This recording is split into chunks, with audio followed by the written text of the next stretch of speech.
Listen, I'm really not going to correct you, but you have to understand, if you don't give it to me, then someone else will. The pet looked up at the human. In his face, he saw genuine concern. But how do you really know that concern is genuine?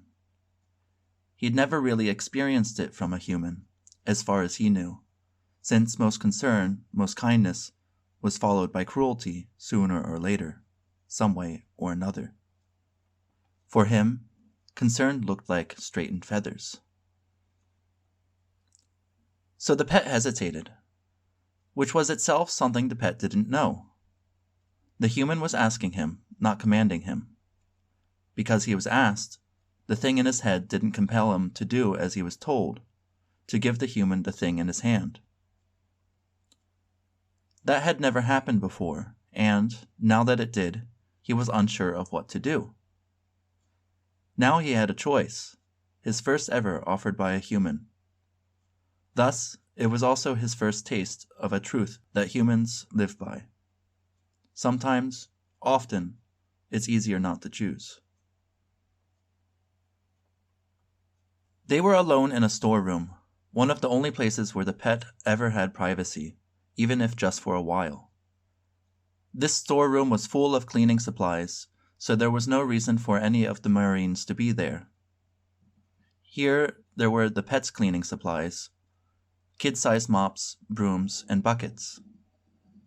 Besides other pets, only sapiens and scarabs and other machines came to refill their cleaning fluids, replace brushes or pads, or else to dump their rubbish in the garbage chute.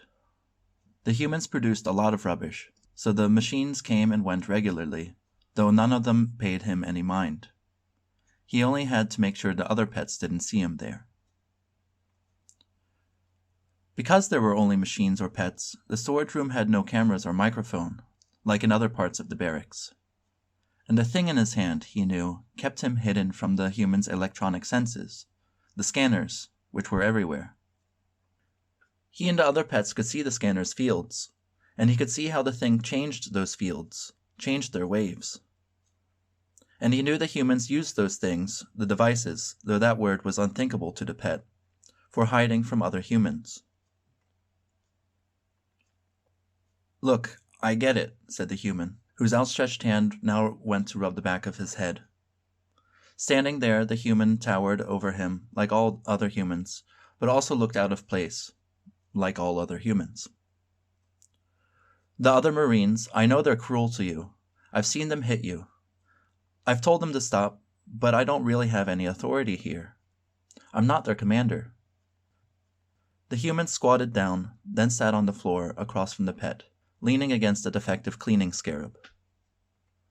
"By rights," he continued, "you shouldn't even be here. A barracks is no place for a pet. These aren't children, they're grown civils, contract Marines. They're trained to see pets like you as lesser than them. They lost any semblance of real kindness long ago." The human paused for a moment. "It's okay. We're safe here. Believe it or not, that thing you have, it makes us safe, as dangerous for you as it is." The pet still didn't move.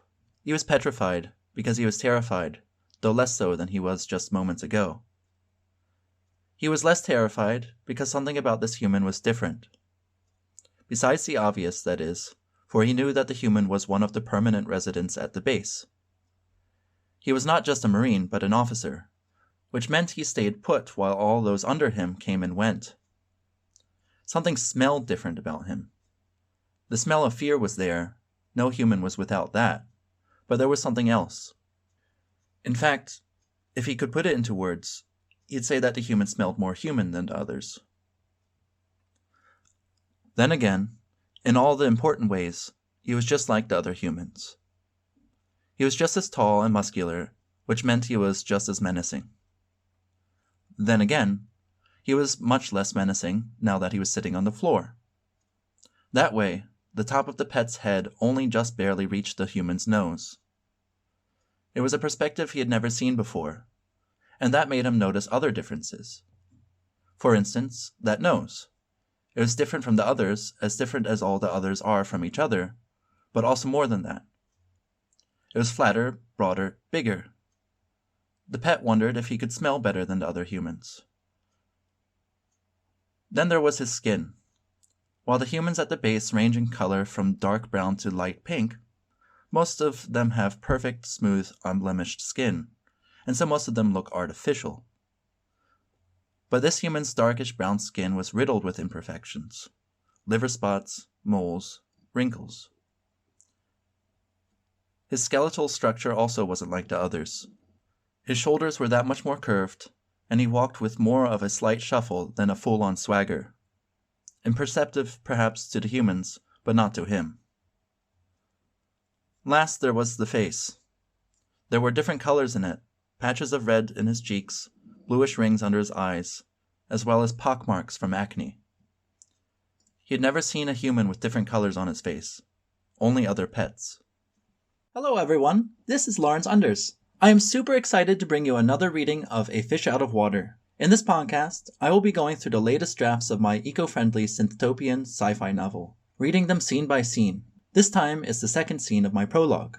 I'm doing this for two reasons. First and foremost, I want to support myself with my writing. So I want to gain a readership for my novel, the first act of which is posted online at decent.rabble.org. That's decent.rabbl.org. As it turns out, social media, or the SMEDs as I like to call it, just isn't made for writers. Platforms like Facebook, Instagram, Twitter, and so on aren't made for showcasing written work, and especially not if there are no graphics involved. Beyond that, people generally prefer other forms of media, such as music and videos and music videos. Honestly, I don't read very much myself. I much prefer podcasts and audiobooks. So that's what I'm doing, making the latest draft of my ongoing novel into a podcast and audiobook. Now, I strongly believe that all media, fiction and nonfiction alike, should be absolutely free. People shouldn't have to pay for these things, and having to do so essentially excludes most of our society from participating in both the enjoyment and creation of our collective culture. My novel aside, if people want to keep complaining about all of the conspiracy theories, all the misinformation, about the coronavirus, about global climate change, and even about whether or not the world is round, then they have to admit something. That only exists because our media isn't free and accessible to everyone. You cannot act surprised that there are such things as anti-vaxxers and Trump supporters when we put information behind paywalls. Of course, the free sources of information are manipulative. And if you think you're not susceptible to manipulation, then think again. But media such as my novel should be free as well. After all, it's not as if all the ideas in my novel are mine and mine alone. I draw them from many sources, including books and television, but also from people, whether online in the SMEDs or my friends. It's really only fair to make what I create free and accessible to the very people who have inspired me, who have made me think, made me change my mind, made me a better person and a better writer. Paywalls, prices, all that these things do is allow publishers and other media companies to appropriate our culture, rarely ever acknowledging the true sources of ideas, and often subordinating creativity and knowledge to the profit motive. On the other hand, I need to support myself. People in the past have told me to be pragmatic, and apparently that means I have to sell my soul in order to pay rent. Honestly, if my goal is to be a writer, then it seems very unpragmatic to do all the other things people say I should do, since they're not, writing. But then again, that's a theme in my novel, so I won't bore you with it here. The point is, I do in fact recognize the need for me to, eat, keep a roof over my head, have health insurance, and so on. And that's why I'm talking to you now. Like all my other work, I'll provide these audiobooks for free. But if you don't want these messages, I ask you to become a patron on Patreon. For just $1 a month, you will get access to the plain audiobook, read and edited by me. $1 a month really isn't that much. And at the end of the day, whatever my opinions about media and culture, whatever my political thoughts about the current economic system, I'm only asking to be paid for the work I do. And that gets to the second reason that I'm doing these podcasts. I found these readings to be super duper helpful for me. Not only do I get more feedback about my work, but I also hear where I need to make changes. You may or may not notice, but I've had to improvise several times in just this scene alone. So making these podcast audiobooks will improve my writing, which I hope is also good for you. After all, I want you to support me because you like my work. That's all I have to say. Read the first act of A Fish Out of Water and my other works at decent.rabble.org. That's decent.rabbl.org. Follow me on Facebook, Twitter, Instagram, Tumblr, either Lawrence Unders or Lawrence P. Unders, which, fittingly for this message, comes out as Lawrence Panders. And please go to patreon.com/LawrenceUnders, one word, where I'll be providing the audiobooks and more for my subscribers. Thank you, and enjoy my reading.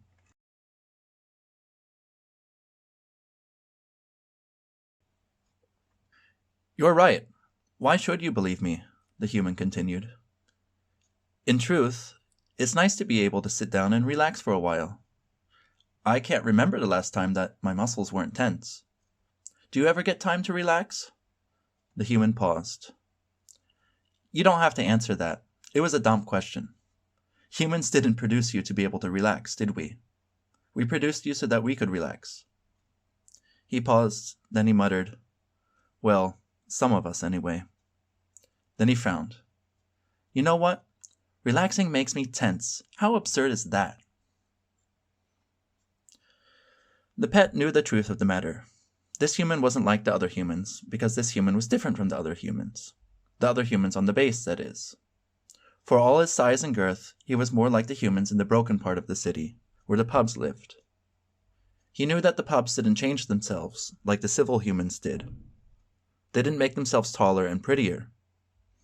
The civil humans altered their bodies, their skeletons and muscles and skins, from an early age. They altered them even before they were born, before they could see what they had become. As the pet had learned, those changes were called gene therapy and hormonal treatment. The pubs didn't do that, though sometimes a pub would be changed later on. Like this human here, this pub. You're a comely color, you know that? The human said, echoing the pet's thoughts. What is it? A crimson with a touch of purple and magenta? The human looked closer, almost squinting. No, I see now. That's fluorescence, like a hologram. Your feathers could be any color, couldn't they? Just like I could be thinking anything, despite what I'm saying. Nothing is ever as it seems to be, even as everything seems to be as it is. That's something my mother used to say a lot. That and, if you don't train, you'll never get into academy. Fucks with your head, doesn't it? To hear the same people say wise things and utter bullshit, often in a single breath. Of course I was going to get into academy. I'd known that since before I could talk. The human smiled, something between an actual smile and a nervous grin. I listened to her anyway. Why wouldn't I listen to my mother? That's when the pet stirred. Not outwardly, not in a way that the human could see, but inwardly, a swelling up of emotion. Did the human somehow guess why the thing was so important to him? Was that why he mentioned his mother, to show that he had a mother too? The pet knew that humans spoke in layers upon layers of meaning. He knew that, often, they weren't even aware of the meanings they were speaking. Or that, sometimes, they would become aware of what they were speaking sometime after they spoke it, then pretend they meant it all along.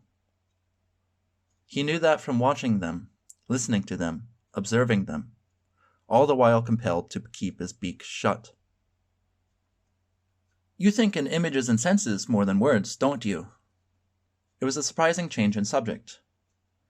Just so you know, not all humans do that. Some of us do. Others think in words. Usually it's a combination between the two. The human sat up into a lotus position. I know it's a weird question, and the reason I ask is even weirder. See, I'm not just an officer, but a doctor. The kind of doctor who studies brains. Not to heal them, mind you, but to understand how they work, so that we can fight our enemies. The human straightened his back and scratched himself. And so I was thinking, what if there's a way to make other people see and sense what you sense? As he said this, his hand went to rub his chin, the smoothest part of his face. What if I could project what I see, hear, taste, smell, touch, feel into others' heads, and not just, words? Then he paused again. I mean, beyond, virtual reality projections. Then everyone would be petrified like me, the pet thought, or better said, felt. Then everyone would really know each other's intentions, you know? Because, try as you might, you can't fake those. And they're revealed in our emotions, which I tell you are hard to read, even for me. If anything, that made the pet more terrified. The thing is, said the doctor, we've kind of forgotten that all humans, all animals, have emotions. And other stuff going inside their bodies. Sure, we have technology to be able to see into people's bodies and brains, to know more or less what they're feeling, and even some of their intentions. But that's not the same as communicating them. Observation is not communication. I can't directly transcend what's going on inside of my body into yours. He giggled. I don't have the clearance for that. Was the human implying that he, the pet, was also human? They did have very similar brains. Humans and pets, that is. A pet's brain is really just a human brain with animal faculties tacked onto it. Just like how his body was really a human body with the wings and feather and beak of a bird tacked onto it. He couldn't speak because the thing inside his head compelled him not to, but he knew that his form of communication, how he conversed with his family and other pets, was using the same linguistic abilities that humans had. Did that mean this human could learn his form of communication? And I think we've forgotten them because we're afraid of them, the human continued. I'm afraid of even knowing that I have emotions, feelings. The only time that I'm not afraid is when I'm giving commands, and even then, I know that I'm actually afraid. Being a brain doctor, I know that goes for everyone else on this base as well. So the human is aware of the fear, the overwhelming fear which consumed the pets and made the humans smell. Were all humans, then, aware of their fear? That's probably why there's a war going on, to begin with. It's just so much easier for us to lash out in fear than to acknowledge and communicate our emotions. So it's easier to conquer people. Rather than admit you're afraid, then talk about it, just break their faces and take their stuff. Now something else stirred in the pet, a churning force so powerful that it burst out. I do not take it, I find it. Then the bite came, the bite that first ate his head and then the rest of his body. The compulsion, which stopped him from speaking, also bit him when he did speak. Hey, sorry, I didn't mean to say you took it. I know you found it. I was talking about something else. The human looked visibly distressed, and his voice matched. We're the ones who take things, humans. That was too much for him. This human was being too kind. Tears swelled up in the pet's eyes. The bite had subsided, but it left a terrible numbing feeling inside, like every other time he talked to humans. But that wasn't what was really eating him, either. He knew, from the very beginning, as soon as the human saw him, that he'd lose the thing he found. And he knew that he'd never find one again. So he threw the thing at the human, who caught it, nodded, stood up, and left. But not before saying, You'd better wipe those tears from your eyes before anyone else sees you.